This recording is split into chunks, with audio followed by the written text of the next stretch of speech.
I love track because it's like a microcosm of life. Like, you can learn about yourself in this to prepare yourself for when you go out to the world. Mm-hmm. You're ready for the tough life that's out there, right? And so, but at the same time, like, in the grand scheme of things, it's all going to be okay. Like this. I'm born ready. Are you? I mean, your name is Born Mission, so. That's tattooed on my back. Yeah. you gotta bring the name everywhere. Everywhere. Welcome back to another episode of the Reason Being podcast. And today we have someone who's been winning his entire life, honestly. Like high school, college, Big Tens, indoor, outdoor, right? Big 12, indoor, outdoor. You were in the Big Ten. Yeah, but you won. You won the Big Tens. Yeah, I don't think I ever won. I got second place. I've never won. Then you transferred schools, Texas Tech, won indoor, outdoor. One thing I forgot was that you set the record for the 800 meters. Forgot that you had that record. Oh yeah. Yeah. Mm-hmm. You sound like you forgot too. There's some studs came through and like Moad. Yeah. It's tough to be better than Moad. I mean, it doesn't matter. You were there first. Yeah, you know what I mean? It's fair. Yeah, but you won everything except the national. Well, I'm lying because you did win 2 national championships. You know. Yeah, but not as an athlete though. Never an athlete, never an Olympian. What? You made Olympians. You made me Olympian. That's fair. You were my first. No, I wasn't Christian. Yeah, well, yes, but that I was directly over completely. Yes. Okay, I see what you're saying. And that was fun in Jamaica. Yeah, I mean, we gotta get into that because like you have way more connects in Jamaica than I do, which is weird. We can get into it. Yeah. Yeah, Coach G. Thank you for coming, man. It's my pleasure, man. My pleasure. We've been talking a lot, but they don't know you. They see you everywhere. They know you've won Coach of the Year, all these titles, the best recruiter in my opinion in the nation. I appreciate that. Based on what I've heard, it's like before you got here, he wasn't.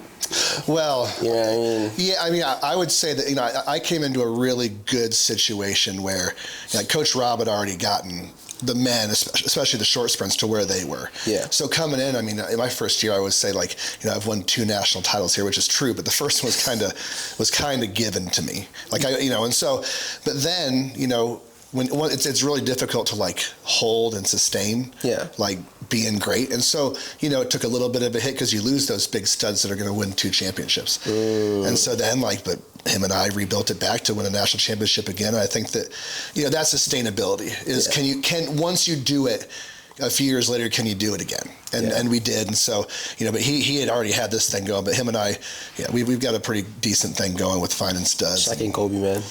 We try, man. We try. All right, so let's talk about you from the ground up. Obviously, like I said earlier, you've been winning since you were younger. Mm-hmm. How did you get into the sport, or did you play any other sport? Well, my love is baseball.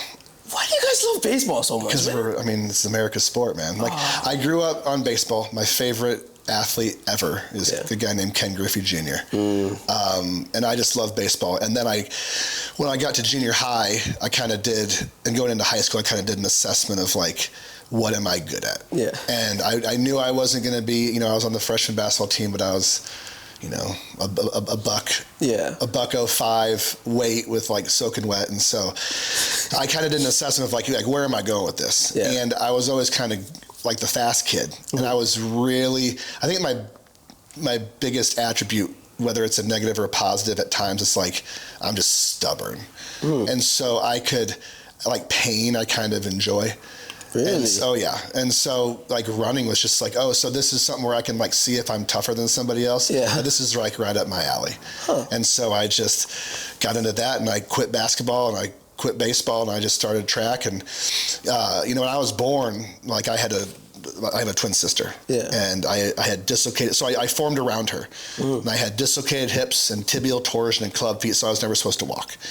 So I had casts and surgeries the first 4 years of my life, and then because of that, my legs are really, really, really tight, which allowed me to be able to run really fast. I did not know that. Which is why, when you brought up when you brought up Born Mission, the name Born Mission was given to me because it was my born mission to overcome how I was born to achieve. And it was given to me by my freshman in college roommate named Casey Carr, who's my best friend. Wow. Yeah. So I have that tattooed on my back. Yeah. Because using God's gift, to prosper as opposed to just like letting it, go by the wayside. So that's what the Born Mission was. Yeah. Yeah. So how was that? Like, did you get like bullied growing up?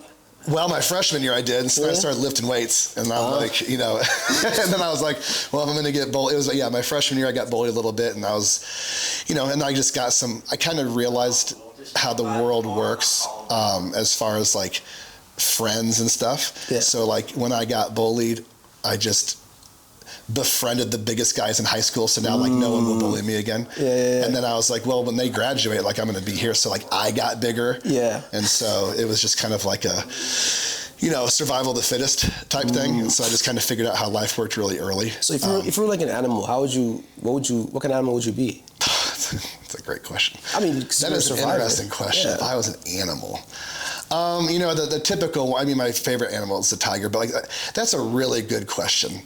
It'd have to be something that like kind of stays in the back until like, until like the strategic time to attack happens. Okay. Like I'm not just gonna. I don't know. I'm not a lion. I like to think I'm a lion, but I don't know. That's a really. I will think about that. Yeah. Okay. More like a jaguar, because they climb trees and stuff. Like that's pretty. Maybe a jaguar. Did you climb a lot of trees growing up? I did.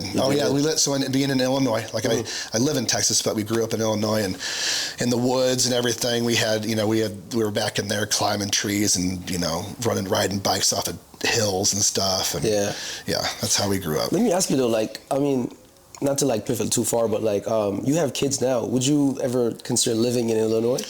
Well, there's no coaching opportunities in Illinois. Yeah, so like I had thought about it. Like the University of Illinois where I went to originally, like that would have been where I'd go to. But I don't know. The Illinois is a very interesting state. Like it's people are moving out like crazy. Really? Yeah, it's just the politics and everything else. So I love going back to Illinois because it's the weather and I get to see friends and it's nostalgic and fun. But like, I love living in Texas. Yeah, no, I love Texas too. Yeah. I'm not gonna lie. Yeah. I really love Texas. I just wanted to know, from your son's perspective, you having like that childhood, growing up in trees and whatnot, like not in Lubbock. There's not much trees, No, that's fair. I loved growing up and fishing, and so that I'm gonna have to get him involved in so that him and I can go fishing together. But yeah, no, I think that like Lubbock's a great place. I've coached at the University of Tennessee in Knoxville, which is beautiful. Yeah. Austin was really fast, and it was a great place. But Lubbock's always just kind of been home. Like I transferred here my junior year, and I don't know. My wife loves it here. She thought that when she came that it was like 2 stop signs, and I'm like, no, there's like 330,000 people here. Yeah. And she had no idea, but no, we love Lubbock and good schools. And you just. And it's cheap. Oh yeah, big houses were cheap. Oh, believe me, yeah, we live that life. Yeah, I know. Yeah, I know. But so, after high school, how was your high school experience as an athlete? It was good. I was blessed to have a great coach who made me love track and didn't push it on me. So I didn't have. He knew a lot about it, but I kind of wrote my own workouts.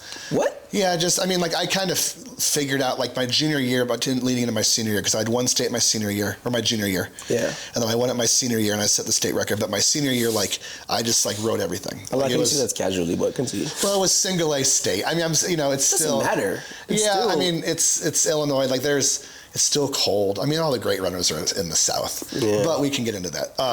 But. So I wrote my stuff, but his name was Mike Themis, and he just made me love it. He made it great for me. And then when I got recruited, I was recruited by only the University of Illinois. Really? And I only got 4% scholarship. 4%. So I won all. Yeah. So and we can go into that whole thing, but that's today with the NIL and transfers and the portal, it was different back then. Yeah. But yeah, I was not highly recruited out of high school. So you never thought about going to D1, a JUCO? Well, no. Well, I was a qualifier, and so, but I had D2 and D3 coaches get a hold of me. This one guy, Al Carius, who was at North Central, he's a legend. Yeah. He's like, oh, you can come here and win and stuff. And I just thought to myself, I probably could come there and win nationals 4 years in a row, but then I'd never know how good I could be. I don't, and so it's like, do I go there for free on a scholarship or do I go to Illinois and pay my way? Well, I'd actually find out who I was if I paid my way. Yeah. And so, you know, I don't know. I knew I could be good. Yeah. I didn't know how good I would be, but I just always like the challenge. Like, I don't want to take the easy way out. Like, I think that's soft, you know? Yeah. And so I don't like doing soft stuff. So even if I fall on my face, at least I tried. Yeah, true. That's. I started like thinking about that lately. Like, you know, even if I fail, at least I tried. You know what I mean? Yeah. There's something to it. There's something to try. Yeah. You know, it's. I don't want to have regrets when I get older, like what ifs. You know, especially if I'm going to tell my son, you know, hey, go do this, do it all the way, and then I didn't. Like, I don't know. Like, that's true. So so I went to Illinois and on 4% scholarship. My parents paid for me and my twin sister at the same time. Oh, she was in college. She was, and she went to Illinois. And so then, that was the history. Won Big Tens, made the USA Championship final at 19, was 5th, and then I got a release, and by that time, I was good, but I was still on no scholarship. What time were you running? I had run it's a different day and age. I had run 147, but I ran against guys like Derek Peterson, who's a good friend of mine, a guy named David Kramenacher, who was a world champion. I just kind of made the U.S. championship as a sophomore out of nowhere. Yeah. And so I remember, this is a story I've told before, but like David Kramenacher was the man. He was an indoor world champion. And this is just my mindset. We were in Carson, California at the Velodrome, which is like this indoor bicycle thing that they race, and then there's the track. And I somehow made the final, and like David Kramenacher was my idol. Yeah. I had his Adidas poster in my room. And I saw it, and I'm like, Mr. Kramenacher, so nice to meet you. And he's like, Zach, right? Like, you made the final. That's awesome. And I go, yeah. I go, hey, you're my idol. I go, I have your poster in my room, but like, I'm gonna beat you tomorrow. Yeah. And so like, I just want to prepare you for that. Like, I'm coming. Yeah. And he beat me. I lost. Yeah, that's okay. That's okay. But I you know, I mean, like, if I'm gonna go, like, I'm gonna be all in. You know, like, I don't have fear of any man. You know, like, if it's, you know, and if I don't know, you just go all in. Like, there's no reason to have, you know. Yeah. A lot of people are afraid to like see what they're actually capable of. You know, like there's if I give my best and it fails, what happened? Well, nothing happens. Like, you gave your best, and then you try later. Yeah. You know. That's one thing I did learn from you, like, you know, to be tough. Mm-hmm. Yeah. You are tough. Yeah, well, I didn't know I was tough. Because, like, even, like, at Iowa, like, I'm not saying they babied us at Iowa, but, like, you know, it's, when you're a certain type of athlete, it's just like, you know, okay, cool. You know what I mean? Yeah. But, like, with you, it's like, I don't want to swear, but, you know, like, shut the heck up and just... Yeah. No, you're well, and you're going to pass that down to your boys, and, like, I mean, you're an extremely tough person. Yeah. And, like, that came out pretty quick. Yes, but it's because, you know, I feel like, I want to say iron sharpens irons, but it's like, I see who you are. Like, I see you as, like, that. You know what I mean? Like, you have that, like, you know, what are you going to do type thing. You know what I mean? Yeah. Yeah. It's very reflective. I appreciate it. I think that in the world that we live in today, I mean, like, you have to...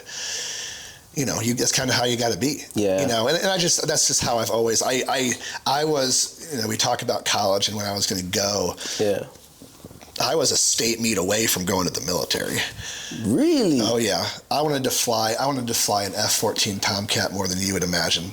And my mom hated it. Like, I was going to go to the Air Force or something. And I was like, what's funny is that, like, I can picture you now as a military man, but like, when I see the pictures of you, man, that was like Captain Rogers before you became. That's fair.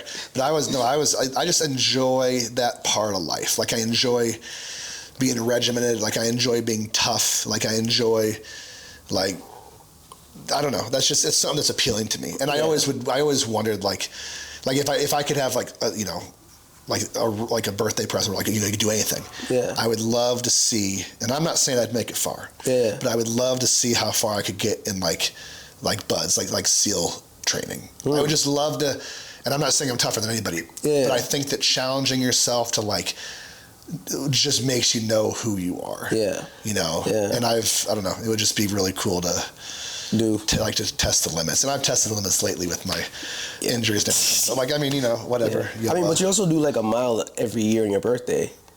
Yeah, I mean, I try to, I need to get back into cardio. And I will, but like, since the surgery and stuff, it's more about like, just getting the look back. But no, I enjoy pushing myself. And I think that there's something to that, because in the world, you never know what situation you're going to be put into. True. And so I listened to this thread, you'd ask about being a father and stuff. And it was, when I get cool like memes or like videos, I send them to some of my best friends and we have the same. And it was this guy and he was saying like, he was an interviewer for an FBI, and he had asked this guy who was like a child, he like abducted kids. Yeah. And it said like, when you look at what like when you're deciding who are you going to kidnap, what made you decide? And he said, well, I looked at the family and I didn't look at the mom, I looked at the dad. And if the father was a threat, I stayed away.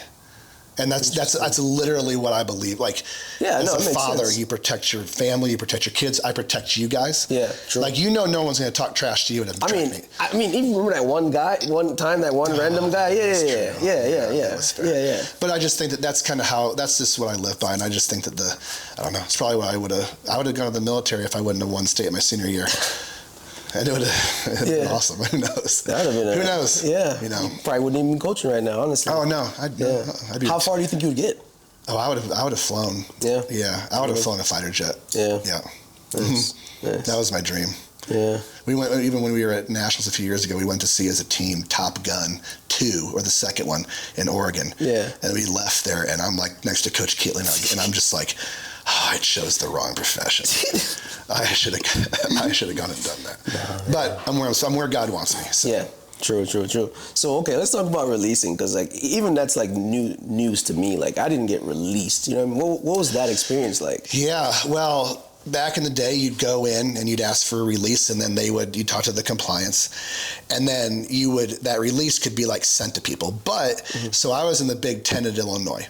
You couldn't transfer in conference. So I couldn't go to any, and nor that I want to, but like I couldn't go to an in-conference school. But then, let's say for example, you go to Texas Tech back in the day, and you want to get a release. Well, Tech could say, well, you can get a release. You're not going to the Big Ten. You're not going to go to Texas because we don't want you to, even though they were in the conference. But you can't go to A&M or Florida or USC. Like they could control who you could and couldn't talk to. I don't like that. That's how it was. And so when I got released, I sent my release out. And they said, who do you want it to go to? I said, I want it to go to the top 25 schools in the country. And all of a sudden, like 2 hours later, like ring, like my phone's ringing off the hook. Yeah. Because I had won Big Tens. I was fifth at U.S. champs. And all these people were calling. Yeah. And, Tennessee called. Coach Kitley called. Interestingly enough, and I went on visits to there and to here and to Kansas and to someplace else. But the one school that never called was where I wanted to go from high school. A&M? Arkansas. Arkansas? Yes. Even my senior year, we had this is weird, but I had like one homecoming king. Yeah. And when they had they had like the introduction that says, I hadn't decided where I was going to school, but I said like hoping I'd go to the University of Arkansas to be coached by John McDonnell.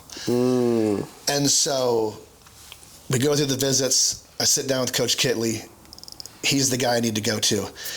And he goes over the whole program, and I love it. I commit. Yeah. And so, like, the next day, I get a call, and it was whatever the area code is in Fayetteville, Arkansas.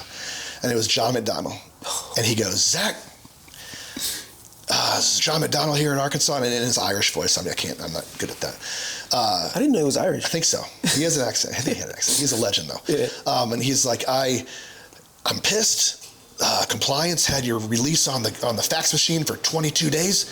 I just saw it. I bought you a ticket for tomorrow.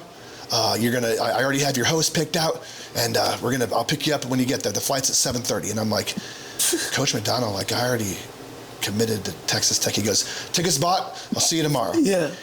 And I go, Coach, I can't do that. Like, I already told Coach Kitley I'm coming. Like, I can't do that. Yeah. But it was a crazy, that was it's heartbreaking, honestly. Yeah. Well, I mean, this is where I needed to be. Like, this is, like, Texas Tech and Coach Kitley have made my career. Yeah. But it was interesting. But again, loyalty. Like, I'm not going to tell someone, no matter who you are. Yeah. Like, I'm not going to tell Coach Kitley I'm not coming when, like, I already told him I was. And so it was just interesting because so the transfer portal was a completely different situation, and you were granted a one-time transfer exception.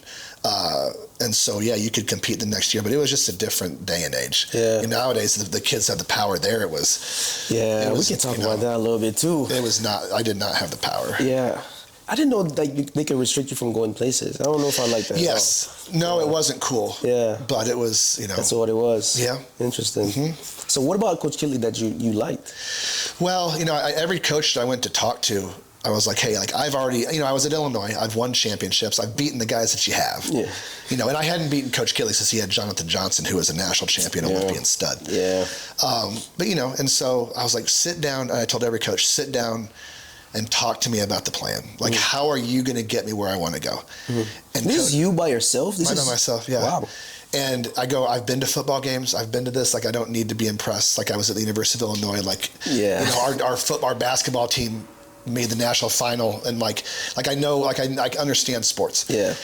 And Coach Kitley was the only coach that sat down and pulled out his book and went over how the training was going to be for the next however many years of my life. Wow. And so that's something that I really incorporate in recruiting is like, here is my plan. Here is what I do. Yeah. Because the other coaches wouldn't do. It's not that I don't know if they thought they were too good, but I tried telling them, I don't care about dinner. I don't care about this. This is what's important to me. Yeah. And they wouldn't do it. They didn't think it was that important to them, I guess. Yeah. But Coach Kitley did. And so that was the reason that I came here. And there were other schools that they're like, oh, you can have whatever leg you want on the 4x4. Yeah. And I'm like, and Coach Kitley's like, hey, you're going to have to earn your way on this 4x4. And I go, awesome. Yeah. I don't want to just be given a leg. Yeah. I want to go up against I want to earn my leg on the 4x4. Yeah. Don't just give me something. I don't need to be given something. I respect that. I didn't know that though. Yeah. Yeah. Interesting. I learned a new train of thought of how I didn't know you think like that though. Yeah, as in how you, not necessarily you want to be earned things, but you don't really care about the flash. No. Yeah. Didn't know that. Yeah. Yeah, I care about the substance, I'd say. Yeah. I mean, you know me, and you know me, I'm loyal. It's all about loyalty to me. But when it comes to, I like to work. I want to. No, I do get that, but I'm saying as a recruiter, I think the flash is important, but you know what I mean? Yeah. No, I understand. Yeah, but okay. Yeah, we can get into that because I got some thoughts. I got some thoughts on that too. But yeah. So came here, indoor season. Was it the second year you broke not the world record? The school record. Yeah. It was the first season. Yeah, first season. I had, he put me in the 600 at first. That went well. And then at conference, I raced a guy, a friend of mine now, he's from Latvia, Dimitrios Milkevics, and he was a stud. Yeah. He drug me around that track in Nebraska. Yeah. And so then after that meet, he goes pro. And I go to NCAA's ranked first. Yeah. And then it just wasn't in the cards. I mean, I thought I was ready. And Coach, we were in Arkansas a few weeks ago, and I go, Coach, I was on the track with Coach Kitley, and I go, I should have won that. He goes, I don't even know. I didn't even know you guys talk about this still. Oh yeah, no, I brought it up a few weeks ago. I'm like, Coach, I should have won this. He goes, yeah, you should have. He goes, I thought you were going to, and I go, yeah. Well, whoa. Yeah. Wow. But it was, I don't know. It was the race. I had hurt so bad to even in the 146 indoors, which back in the day, I mean, that was without super spikes. Yeah. Now these kids are just, and the training's better and the facilities are better and their minds it's just different. It's just a different day and age. But if I had those, if I was, heck with that, if I was still going today, I'll still go and rank first. Yeah. I don't care. I agree. But, I think it's but that's just my mindset. They'd probably kill me. But I think that, that race just, I don't know, they took it out, and it wasn't even hard for me. It's just, I just wasn't ready. Yeah. I wasn't ready to step into the expectation, once you do it, it's now you got to do it over and over again. And I've seen that in athletes that I coach too. Yeah. step into that next level of accepting the role of the guy moving forward is tough. Yeah. And I wasn't ready. Yeah. And because of that, I mean, that was probably my chance. Yeah. You know. Interesting. Yeah. Interesting. Yeah, folded. Does that bother you? No, I mean, I learned from it. Yeah. I think that all of those things that I learned then, I have a better hold on to be able to help with my athletes now. You know, like even like, you know, there was a time when, you know, Terrence had to decide if he was going to be the guy. Yeah. You know, I mean, like you have to decide at some point, and it's a tough decision. But if you have someone who's been there that can walk you through it, like you ran some of your best reps in practice and races when like I gave you the plan. That's like, true. Here is what you're going to think here. Here's how you're going to feel here. When you get here, stop thinking, do this. And like, if you have someone who's been there and like failed like I did when I had it in front of me, then at least someone can tell you of what to expect. That maybe you might fail. Like there's a possibility that this doesn't go how you want it to go. You know, but that's okay too. You know, like this, I love track because it's like a microcosm of life. Like, you can learn about yourself in this to prepare yourself for when you go out to the world. You're ready for the tough life that's out there, right? And so, but at the same time, like in the grand scheme of things, it's all going to be okay. Like this is track. Like we love this, man. I'm not gonna lie. Like we love track. You know, like, and if you don't enjoy going out there, then like it's just, you know, like it's going to be okay. Like no one's going to die if you don't finish this. It feels like that though. It does, and that's where I think that you have to, you know, you got to figure out a way to get past that. You know, I the way that I got past it when I was running was just like I just completely trusted in my coaches, and not even like on purpose. It was just kind of like what I was taught. Like there was never a day that like, oh, that race didn't go well. How do I overthink this? Like, like, okay, cool. I was never mad after a race. I don't know. Like, really? Oh, wow. Because that's what was in the cards, you know, like. Are you big on like fate? I found God on. No, F-A-T-E. Fate. Yeah, fate. Like that's my fate. Like that's supposed. No, because I was just talking about God. I believe in God's plan. I don't know. I mean, I think that. Like, do you think things are supposed to happen, or no, not. I think the only thing that was supposed to happen was that I was supposed to be my son's father. Okay. Other than that, no. Like I think that we have free will. Like I think that we have, you know, like you make decisions and you know, like whether I wasn't my fate to be at Texas Tech. I don't know. I mean, that was decided off of what school I chose to transfer to. You know, and so I think it's more like you choose your things and then you as a person choose how great you become or not. That's more what I was trying to ask you. Like, do you think there's something in charge? Is you're in charge of that? I think you have to be in charge. You have to be in charge? Yeah. Okay. I've just seen some people that are, I mean, so, like I was good at the things I did because I tried really, really hard. There's some people out there that are just so effortless. At being good. You know. And it's fun to watch. Like it's really, man, there's some, and I've been blessed that we have some of those athletes here. Like when I came out of Illinois in high school, I didn't know what a good athlete was. But some of these kids that we bring here from Jamaica, from Bahamas, from different even from the U.S. From the U.S. I mean, Illinois people don't realize how good athletes there are in the world. You think so? Oh, I'm telling you. Yeah. I get calls from people back home. Oh, I got this kid that's done this and this and this. And I'm like, okay. Like, that's not, I mean, you don't, and I tell them, like, you don't understand how good some of these people are in the world. It's next level type stuff. No, it's true. But again, in Illinois, we have cold weather, and so you don't get to see it all. So, what was your favorite season at Texas Tech? Like, I know you went through that your first year, broke the record, but you didn't know. That's interesting because my second year, I had a infection in my throat called thrush, and so like we didn't know why, but the doctors here had put me on a new inhaler, and it caused me to have this it was like sharp pain like whenever I'd run, and so it felt like daggers were going in my throat. And so there's actually, Coach Kitley could tell you about this, but there was I had gone to a meet in Arizona, and I ran 2:04 in the 800, and I almost quit. Like I was about done. Like I was about ready to hang it up. And I called my doctor back home, and they take me off of the inhaler, and like the pain went away. Yeah.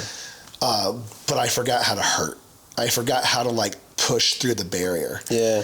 And so this is a great thing that Coach Kitley did. But I was like, yeah, Coach, like I think this is about it. He goes, just hold on. So I go to practice and I have these boots on and stuff. I was kind of done. I'm like, yeah, I'm not really going to practice. And he goes, get your spikes. Mm-hmm. You're doing an all-out 700 today. I feel like you gave me not that same workout, but a workout like that already. Yeah. And so I was like, I don't even want to do this. He's like, just do it one time. Yeah. All-out 700. So I go get my spikes. I come back and he has the entire team around the track outdoors. And I'm like, I didn't know what to expect. And so like, I just go. And I was kind of mad, not at him at all, but like just because of the situation.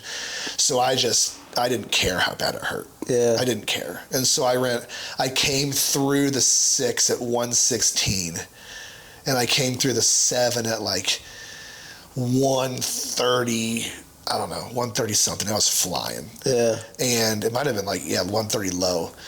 And I was like, oh crap, like that's what it is.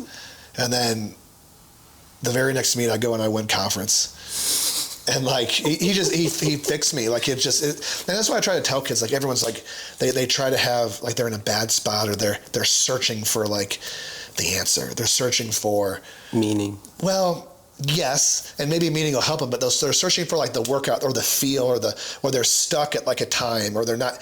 And I just say, hey, you've heard me say this, it only takes one rep. Yeah. It takes one rep. It takes one race, and you can change like that. Yeah. And it did. Like, and the only reason I can say it is because it did for me. Yeah. Like Coach, he had me, and that's actually that story is in a Texas Tech book someplace. Like, nice. But he did it. No, and it gave me. Coach Kitley's just taught me so much, just like of how to, but he wouldn't make it easy, like he made me try to find it myself as opposed to like walking me to it. Yeah. There's something about a breakthrough that you found, as opposed to like one that like was given to you. Yeah. Yeah. I'm learning more about you than I thought I would, honestly. Yeah. I coached you for like 3 years. Yeah, but still, like, I didn't like know like the in-depth stuff like this. I didn't know you and Coach Kitley were this close. Oh yeah. He was the reason I came back. Yeah. I just thought it was because you were good at your job, honestly. No. Yeah. Wow. So, okay, I don't even know how to go on because I want to learn more about like Coach Kitley now in a sense. But like, he's the man. Yeah. So, you graduated from Texas Tech. Yep. You had a post-collegiate season, correct? I did. It just didn't amount to anything. It more just, and I got my master's during that time. Yeah. And so I trained, and I got, grad school went great, but I just kind of just trained more so than anything else. Just kind of figured stuff out, and I still had the love for the sport, but like there wasn't anything that ever happened for me after that. And that was okay, because at that time I was able to traverse like my love for track and my dedication to track over to like what I thought would be coaching, like grad school and coaching. So I didn't know what I wanted to do. But so you were a volunteer coach here?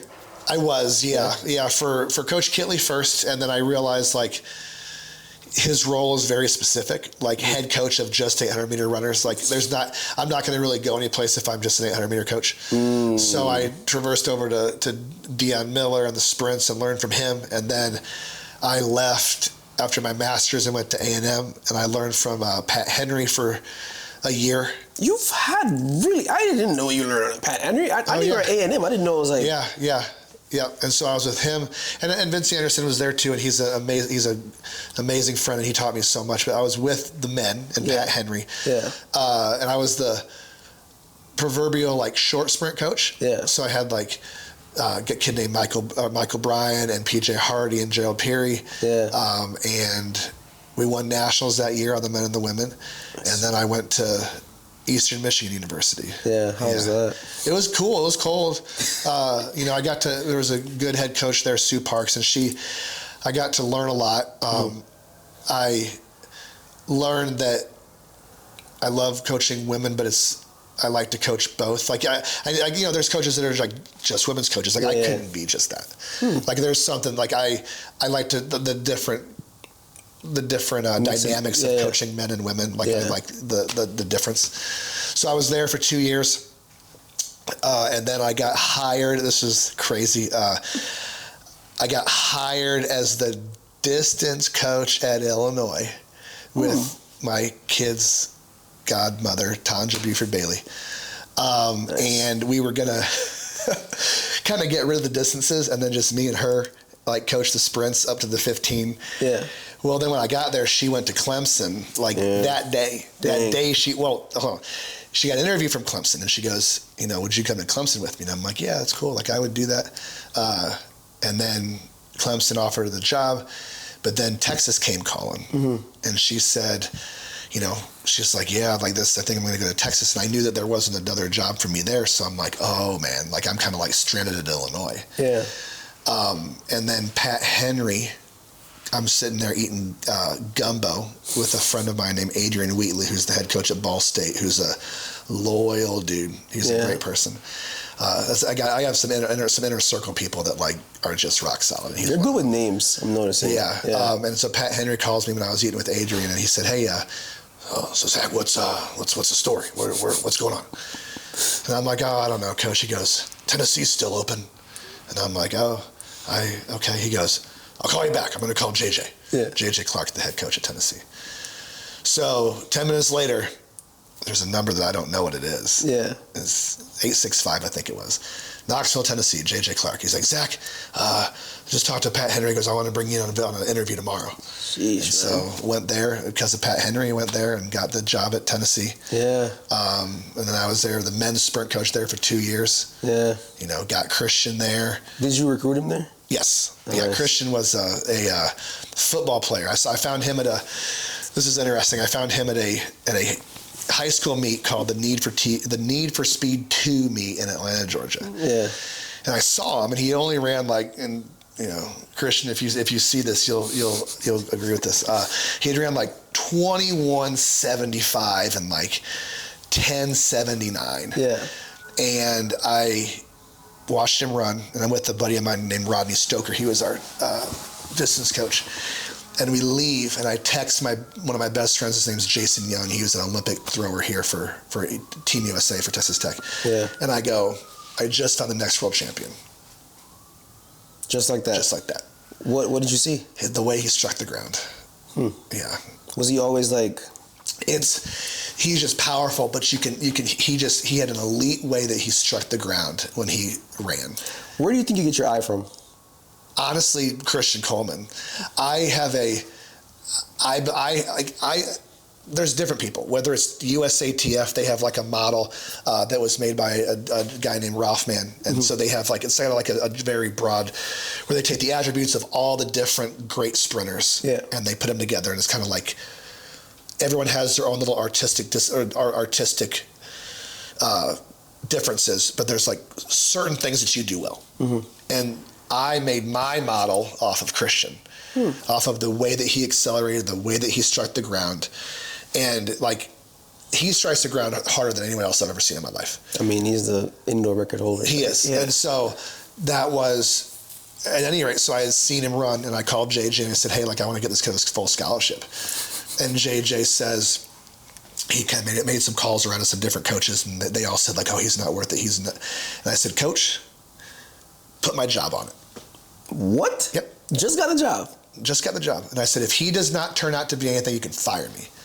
How long window is this? It didn't matter. He made indoor nationals his freshman year. Like, that's true. That's true. But the thing was that once I had signed him, no one knew that we signed him, and then he ran 10-1 something and 20 point whatever. Like, I was like worried because I was like, this kid's going to explode pretty soon, but we don't have the NIL back. Yeah. Or the NLI, National Number 10. Yeah. And then we got it back, and I was like, yes. And, he just took off. And he had a lot of great studs. There was Trentavis Friday, Moose Takeem Williams, Kendall Williams. There was some really good studs in that class. And, like, there's something to not being the guy out of high school. Because Trent was the guy, right? Oh, he was 20 flat, 19, 20 flat, 10 flat. I think he won World Juniors in Oregon. Yeah. And so that's a tough one, because like, if you don't run 20 and 19 and 9 right away, then like, that gets in your head, you know. And so I think there's something to kind of being that fourth or fifth guy out of high school that you have, like the lights aren't so bright. Yeah. You know, you have room to develop and to grow. Yeah, and so I was there with Tim Hall, and Tim eventually, Tim had coached him from then on until Tim did a great job with him. Yes, sir. But Christian's my dog. Yeah, that's my boy. I mean, my son's name is Christian. Yeah. After Christian. Yeah, and you have I have his jersey. Yeah, that's pretty cool. That's my boy. Yeah, that's pretty cool. I didn't know that. Like, yeah. I knew you recruited him. I'm a ride or die for Christian Coleman. I'm just letting you know. I'm a ride or die for Christian Coleman. I mean, he's a cool guy. Yeah, he's a cool guy. Mm-hmm. Wow, interesting. Yeah. So how long did you spend in Tennessee? 2 years. Yep, 2 years, and then within the way that coaching things go. Oh, there's the man himself. Uh-oh. But trap on? No. No, I didn't. You don't need it? No. I was at Tennessee for 2 years, and then the way that things going, like, it didn't work out, and I got let go there. Really? Oh yeah, which is fine. I mean, it was, Beth Alford Sullivan was the head coach, and she just needed to go in a different direction. Even though he was doing good, or it's like I mean, it's just I always liken it to, if I'm ever going to be a head coach, like, I want to be able to make the decisions I want to make and not feel pressured to make those things. And so at the time, it just wasn't the right thing. And so I went to, when I left, I went and called Tanja, and Tanja said, come down here to Texas. Yeah. Was she the head coach at the time? Huh? Was Tanja? She was the associate head coach. Okay. And so I went down to Texas, and I just kind of laid low. Yeah. I laid low, man. Like, no one knew I was down there. Yeah. Like, I just was down there volunteering and helping and training some people, but, like, I had to kind of, like, reset. Yeah. And then I realized that, like, I wanted to be in the game, but that if I was in the game, like, I'm putting cases on all y'all. You feel like I feel like, okay, like, like, it's easier, and I realized who my real friends were. Yeah. It was a I realized who called and who didn't call. Yeah. When I was out of the game. Yeah. Interesting. Like, and so then, it's like, all right, like, if that's what's up. Yeah. Like, how long did you volunteer? A year. Just a year? Mm-hmm. And then you got hired on Texas? Yeah, at Texas, and then we was there with Tanja, and then they hired a new AD, and then they had opened up the thing, and they gave Edric Florial the head coaching job, and then Coach Kitley called me and brought me here. Yeah, nice. And then history began. Yeah. Almost went to A&M, but stayed here because of Pat Henry. Yeah, but it's okay. Did you choose because of Coach Kitley, even though Pat Henry was, the more decorated coach? Well, I had told when I left here, like, I was never going to tell Coach Kitley no again. Yeah. And so that was the tough thing, and he went out of his way to, like, get me to be able to stay, but, like, I was never going to tell him, hey, Coach, I'm leaving. Yeah. So that's my loyalty getting him away. Yeah, I feel that. So coming back, like, what was the mission? Oh, I don't know. I mean, I was just happy to be back at Tech, and then, the mission was not yet dictated. Because when I got here, there was No, for you personally. As what? What was your mission personally? Like, coming back, having, had to just, like, lay low for a year. Well, I didn't know because I didn't, like, I was brought back more as, like, recruiting. Yeah. And, I have been very blessed. Well, number one, I've learned a lot from him. But I've been very blessed in, like working with Coach Robinson. Yeah.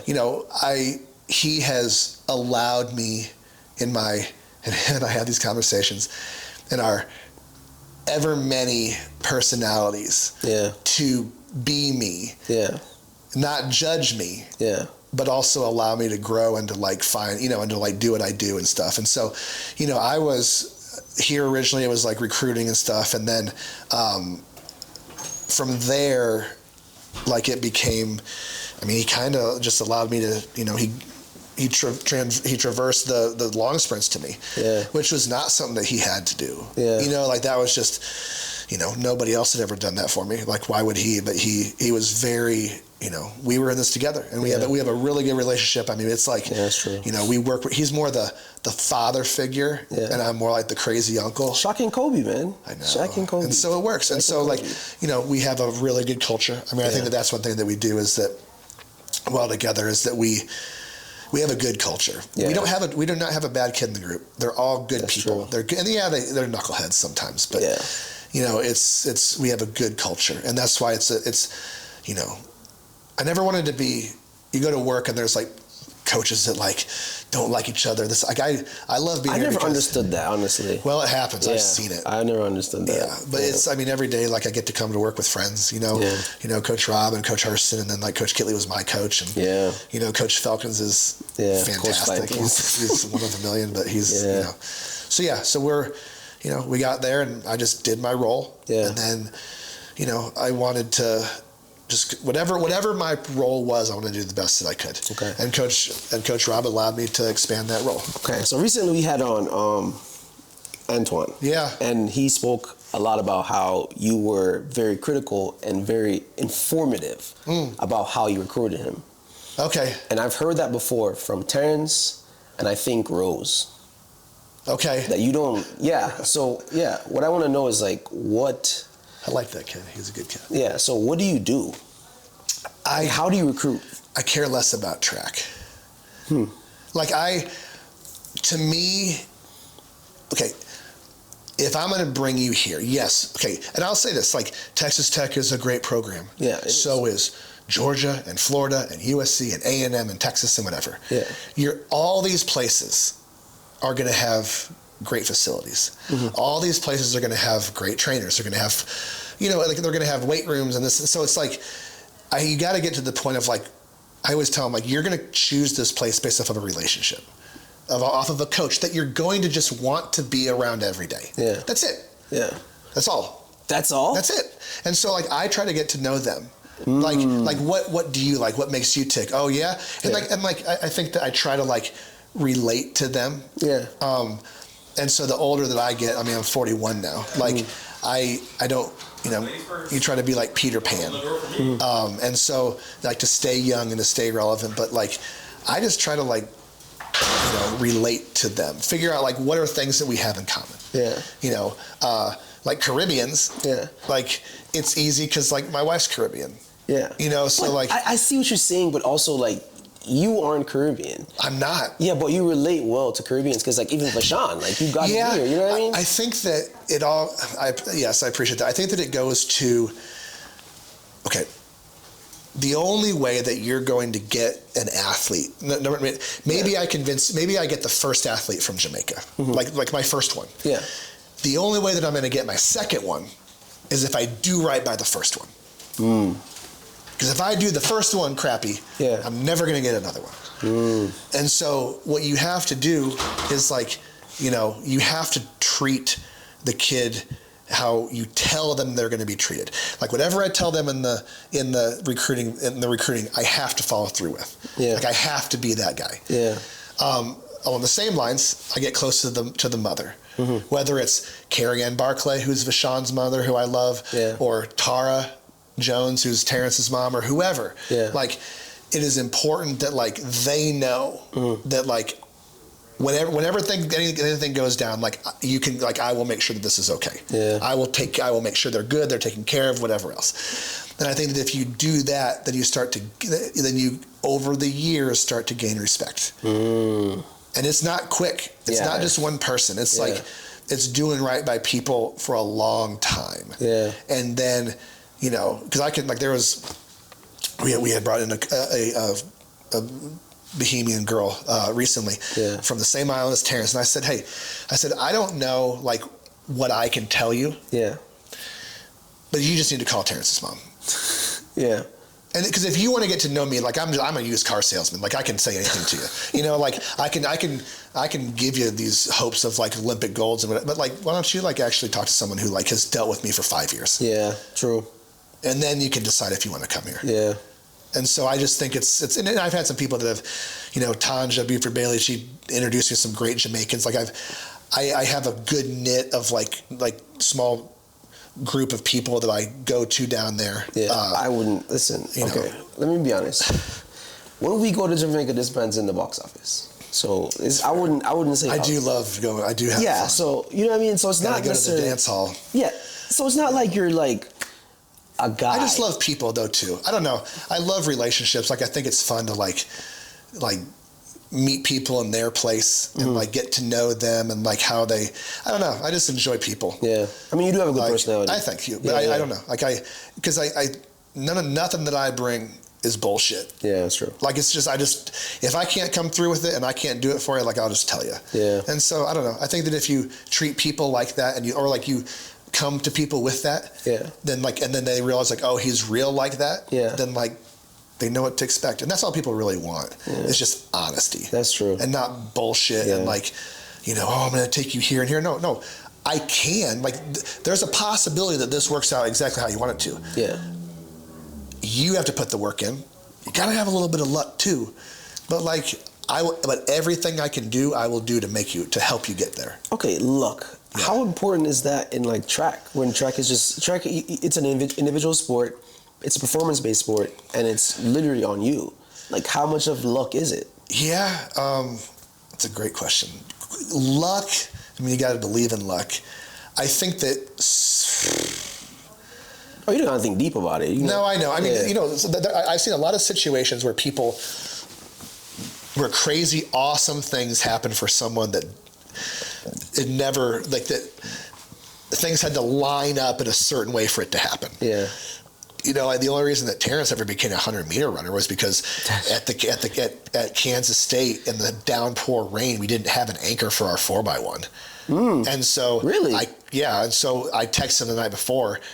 And begrudgingly, I said, hey, I need you on the 4x1. He bucks me on it and says, I'm not doing that. I said, you are. Yeah. And then he goes out there and goes from like 6th to 2nd in the pouring rain. And that was how he became a 100-meter runner. And so is that luck, or is that just like, I don't know. I think that a lot of the time, if you're built right and you have the right talent and the right mindset, if you just keep, it's usually gonna show itself. Yeah. Have you ever recruited someone and just mid-conversation you're like, this won't work out, just based on how you're like thinking? Yes, I will tell you the story, but I will not say the name. That's okay. Yeah, I had flown on a West Coast tour once, just seeing different people, and I got to a city, and the kid just kept putting stuff on Facebook about his offers and this and that, and I could see his house from down the street. And I texted him like, "Hey man, I'm stuck in this other city. I'm not going to be able to make it." Wow. Because I could tell that it's not what I wanted. What about that? Didn't you want? It was about the show for him. It was more about it wasn't about track. It was about who he had coming in the house and what they were offering and how this, and I'm just not about the show. I would rather you. I would rather you be about, let's, talk about it when it's done. That's fine. But don't, to me, it was all about the followers and everything. So how does that translate now in the NIL space? How do you view that now? Because well, the NIL space is the Wild West. I mean, it doesn't stop. Yeah. 2 years ago, a year and a half ago, you could do anything. I still don't like all of that. You can get, when you talk about NIL and you go to a kid and they bring him in and then they bring up, hey, we need to talk about, what are you offering me NIL? Yeah, that happens for real? Oh, yeah. In track? Yes. That's actually true. To me, and I think that Coach Robinson and Coach Kitley would agree, we stand on, purpose. We don't, if that's what you're coming here for, or that's what you care about, then this isn't the place for you. If you're going to come here because you believe that we're going to progress you and develop you into someone who's worth a lot, then that's more what we would want. But I think we've done a good job of making our program off of kids that we do develop. Yeah. True. Coach Robinson has a really, which I've now, it's our program, but he was the one that, especially for speed and stuff, it's very, we make people better, faster, a certain way. Yeah. And, we stay true to that. Yeah. And we kind of don't really sell our morals. You know, like That's if you're true. not going to be here because of that, I mean, we've had some stiff conversations with some recruits, like, then this isn't the spot for you. Yeah. And that's okay, you know, because sometimes, you know, like I think that you have to have a good compilation of freshmen, of transfers, of JUCO kids, of international kids. Why is that important? That's just what seemed to be our success. Yeah, you see, the freshman thing, it's more in recency that I've seen that from Texas Tech, because in the past, or when in my past when I was at Texas Tech, it was mainly transfers. Yeah. That's predominantly what, you know, built the team. But like now, I see a lot of freshmen coming in.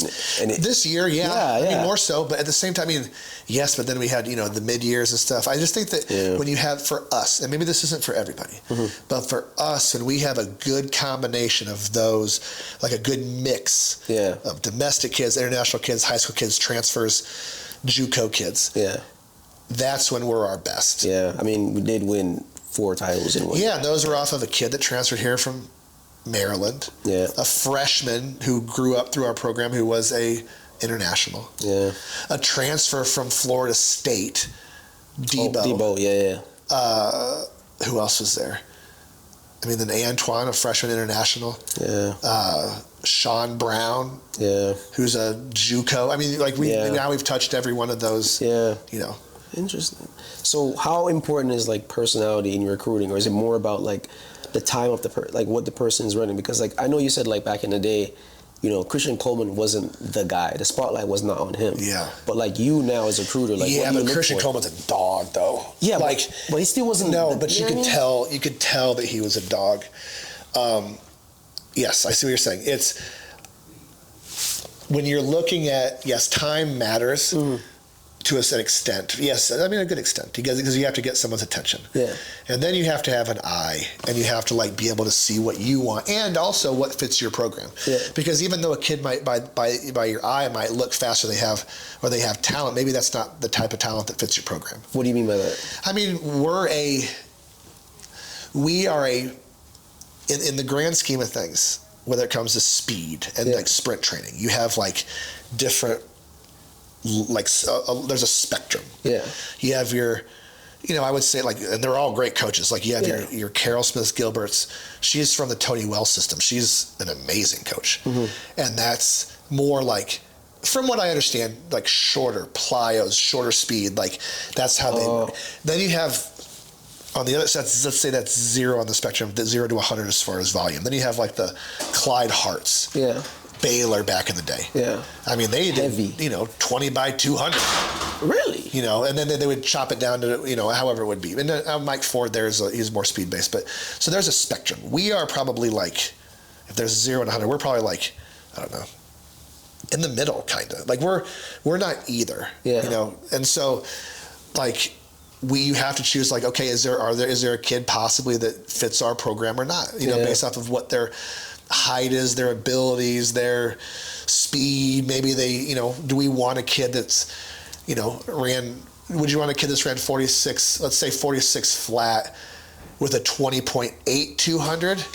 Or like if they've ran the 600 indoors, like a 120 600. You got to decide. And so, you know, we would probably want the 20.8 kid just off of how we train, but you have to decide on those things. And then, you know, you can tell off of that or their mentality, or, you know, you just got to decide what attributes you want out of a kid. Nowadays, it's kind of like, you know, height is obviously great. You know, time is important, but, you know, you just got to decide. And then, what their personality is like. You better be, like, we don't want you if you're not a good person. You know, like, we don't, this is how we are. And then, you know, from there, it's, you know, do you gel? Like, we'll go ask the athletes, like, hey, how were they here? Like, hey, did they vibe with us? Like, are they someone? So on their visits, they're being you're being evaluated too. I thought like when you're on a visit, you're like, you know, you're like in the dog kennel essentially. We are hoping. We have the hope that you will be. But if you show a red flag, you know, then we're not gonna invest 4 years in you. True. You know, like, we want someone. I think the biggest thing is be a good person. We do not want people to blow this program up. And then we can work with other stuff. But you know, if we ask the athletes, they're going out and partying, they were crazy. Well, then it's probably best that you go someplace else. Yeah. You know. Yeah. We've said no. I feel that. Yeah. So let me ask you this one then. If you had to choose between, say, freshman Terrence Jones or a freshman Courtney Lindsey. Granted, freshman Courtney Lindsey went to JUCO, and then Terrence Jones came to Texas Tech. Who would you choose? You only have one scholarship available. There's no way that you. I mean, they're both people that. Okay, how do you see them differently? Courtney is a lot like Christian. I agree. Yeah, because I was going to ask you that. Courtney was a national champion boxer. Yeah. Before his senior year in high school. Yeah. When I saw him at Illinois State Championships. So you recruited him? Yeah. I didn't know that. Yeah. And so he had. Yeah, so I had gotten a hold of him his senior year. He went to JUCO, and then I went back and found him his freshman year. Yeah. And when he was at Iowa Central. Yeah. Yeah, you were from there. Yeah. And he was, but he grew up a boxer. Yeah. I mean, that's just the way his work ethic, his toughness. Like Courtney was he's like Christian. He's a dog. Yeah, he's a dog. I mean, so it was always fun to see because, I mean, the person that beat him down in high school was Marcellus Moore. Really? Oh, yeah. That's not who. I mean, but then Courtney just kept. He went to JUCO. He lived the JUCO life. He got tougher. Yeah. He listened. Like, I mean, Coach Rob got him. Like, I mean, just. Yeah. So do you take him because you got to understand, like, even when they left. Yeah. Like, it's tough. That's a great example. I don't know who I'd pick because their PRs were 989 and 991, 1987 and 1985. Yeah. So they're like almost the exact same. But they're very different. Very people. Different. Yeah. I mean, Terrence was a pain in the butt. Yeah. See, that's what I was asking because. But Terrence made me a better coach. Terrence made me a better father. Really? Because I had to learn patience. Like Terrence, like these hairs right here are from Terrence Jones. Damn. Like he made me a better father because I learned how to deal.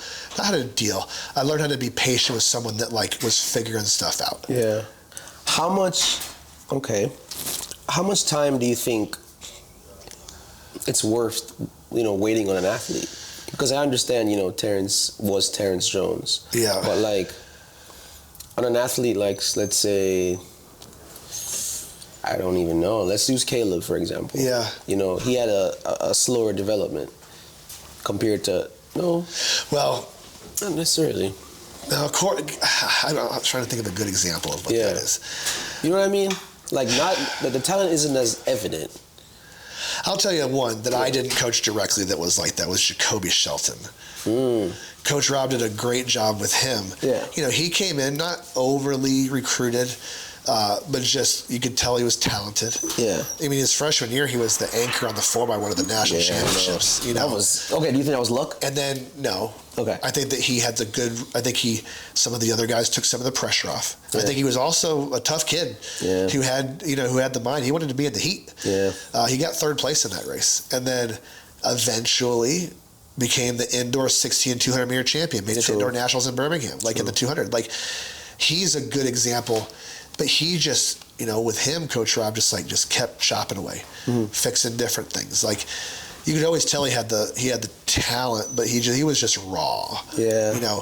Courtney was really raw, but Courtney his mindset was just, his engine was so big, man. Yeah. It is so big. Yeah. But there's all different people, and it's just, but they all have similarities. They all want to be great. They're all like good kids.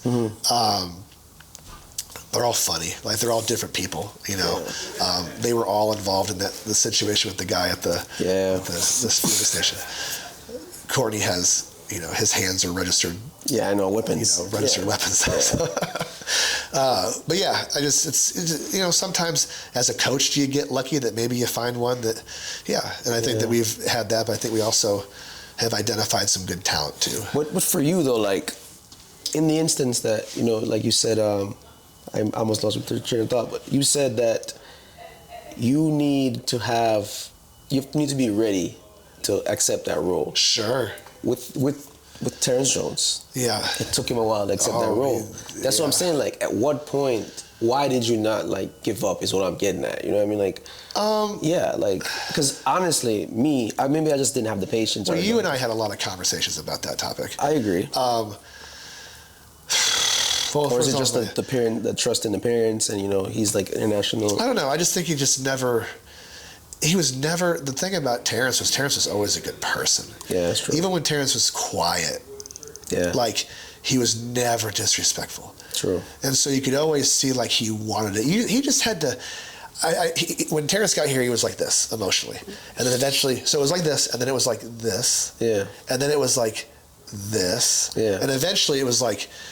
And so, he also gave me some things that like kept me motivated in the situation because I could see the changes in him. Yeah. And now no one can say that Terrence Jones is not one of the most fun people to be around at the track. That's true.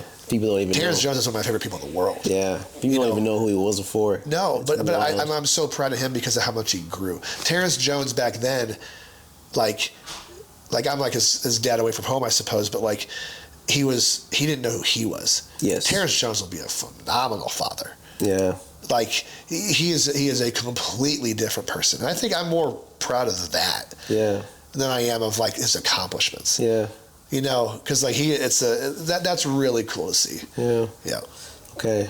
I kind of want to talk more about recruiting, man, but do whatever you want, man. It's not this isn't the Zach's podcast. It is. I mean, it is. Like without the guest. I know. Without the guest, though, it doesn't go any further. But like for you now, like in this NIL space, like the personalities, you're more on the quiet side, the more reserved side. I know you're probably not on the road as much anymore, but like, do you still, give an input in like athletes that you want? Yeah, of course. Yeah. I mean, I think that we try to sit down and like understand. I mean, the cool thing here is that everyone will recruit for everybody. Really? So I'll bring, I've brought in, athletes to Coach Kitley that he'd wanted, or Coach Hurston, or Calvin, Coach Robinson's brought in athletes in different aspects. And so like we all kind of look at it. Mm-hmm. And the good thing is that like within our group, like the sprints, like myself, Coach Rob, Coach Kitley, like we all kind of have around the same feel of like an athlete that we'd want. Yeah. And if we don't believe in it, we would say it. Yeah. Like I'd be like, hey, I see what you're saying, but like I don't really like think that they have. What about this? Or so everyone's bringing them to the table. Yeah. And so it is a different day and age. Like you don't have to. I'll still go down to champs. Yeah. Like more so for me. Yeah. But like I'll still go to champs, and you see people. But I think that we've gotten to the point. My connections. I don't travel as much because like. You don't need to. My connections or people that I know or trust will reach out, or hey, there's this kid or this and that. And then like, once you vet that and you figure out that kid's who you want, then you're on it. Like, it's just like, hey, you let me know when I need to come down. Like, and it's just, and then it's full send. Would you ever consider being an agent? I've talked to people about it. Yeah. Not because I'd want to, but I do think that would be like incredibly fun. Yeah. I know a lot of great agents who are good friends of mine. Mm-hmm. It's a different hustle. You think it's much different than what you're doing right now? The agent side of it, yes. I wouldn't want to be. Let me rephrase that. I would not want to be an agent. Yeah. I would like to be like a talent scout for a company. Okay. So like for example, like Adidas or some other company, like, hey, like go around and like find, like identify talent that they should take a look at, that they should have agents go after, or whatever. I wouldn't want to be like an actual agent, because I think that the agency side of things is like a big part of our sport, but maybe not the best part of our sport. Yeah, I agree. Because the athletes don't have any say, and like we're given, which is weird. It's so weird because, in my opinion, I feel like the agent should listen to the athlete, but it seems it's the other way around. Like the athletes. The athletes are the ones that hold the power. Yeah, but then the agents are the ones that have the relationships. I don't know. Yeah. I wouldn't want to be an agent. I think it would be fun to be like a recruiter. I don't know. I don't even know if it doesn't even exist, but just. I mean, you can create it. Yeah, I'm good where I'm at. I like it. That's true. Because right now to do that I'd have to travel around the world. Yeah. And my wife isn't thrilled how much we travel as it is, but at least it's not all over the world all the time. Yeah. So how's it been, full circle, how's it been like a dad though? Like outside of this, like outside of the world of like sports, like how are you? Oh, I'm good. Life's good. Yeah. I got a 1-year-old Zara, and then my dog, my ride or die Christian, is 6. He's 6? He's 6. Yeah. Yeah. He loves. It's. I think that like my goddaughter, Victoria Bailey, Tanja Buford Bailey's daughter. Yeah. She's special because she was raised around a track team. Where the kids, she would travel with them. The kids looked out for him. Everything else. I think that it's cool because like Christian has a lot of that. Yeah. And so like when he comes here, he's always like, "Daddy, how does everybody know my name?" And I'm like, "'Cause you're special, bud." Yeah. But like he gets to be around guys like you and all of them, and like he just thinks it's the coolest thing in the world. Yeah. And so he's got like 15 big brothers, and and then he's close with all the everyone's on the staff's kids and stuff, and Coach Kitley is all about family, and so it's been great. The traveling part is rough. He'll get to the point where he can travel with me some, which will be great, but he says that he's the fastest person in the world. Oh, I mean, you never know. And then but he loves soccer and baseball and Messi and. Oh, he's a Messi fan? He's a Messi fan. Oh, Christian, boo. That's what it is. It's Cristiano Ronaldo, man. Yeah, buy him a jersey. He'll wear it. Okay. But yeah, no, it's giving me a lot of perspective. Yeah. But also a perspective on how to like treat, every athlete that we have is someone's kid. Yeah. So like I was blessed that my parents were never like, it's not that they weren't involved. Yeah. But they weren't like vocal during events. Same. And so they were, we'd go, and it was all just about being, having fun, being positive. I love you, kid. Go do your thing and whatever. Yeah. I was very blessed that was how they were. And so I remember we went to my son's first soccer game. It was me and my wife, and I'm like, this is how I'm going to be. I'm going to be like this. I'm going to be quiet. And we started the game. Yeah. And I was exactly like that. And the second that he kicked the ball, my wife was, "Christian, run, get the ball." And I'm like, who did I marry? Like, what is this? Yeah. But you don't know until you're there. Yeah. But like, I'm exactly how my parents were. And so I realized, like, as a coach, like, or as a person, like I've been asked to coach his, I will not coach his stuff because I also want him to be able to listen to another male figure and do what they say. And be respectful and learn from them, and I'm not the only male figure that he can learn from. Yeah, and so that's good. I don't say nothing. I just sit there. Yeah, that's kind of how I was raised too. Like especially my father, he had whatever I was doing. He was like, "Okay, sure, whatever, blah blah blah blah." Yeah. He kind of let me be. But like now, I don't know. I feel like now in the U.S., like sports is such a big thing. Like people are forcing their kids into to do sports. Like I hate that so much. Like they're being very specific. Yeah. Like they just have to have fun, and so he enjoys it. And he had one coach that it was 95 degrees outside, and he was running them and stuff. And Christian's like, I just don't even like soccer anymore. Oh. And so I was like, let's just take a step back.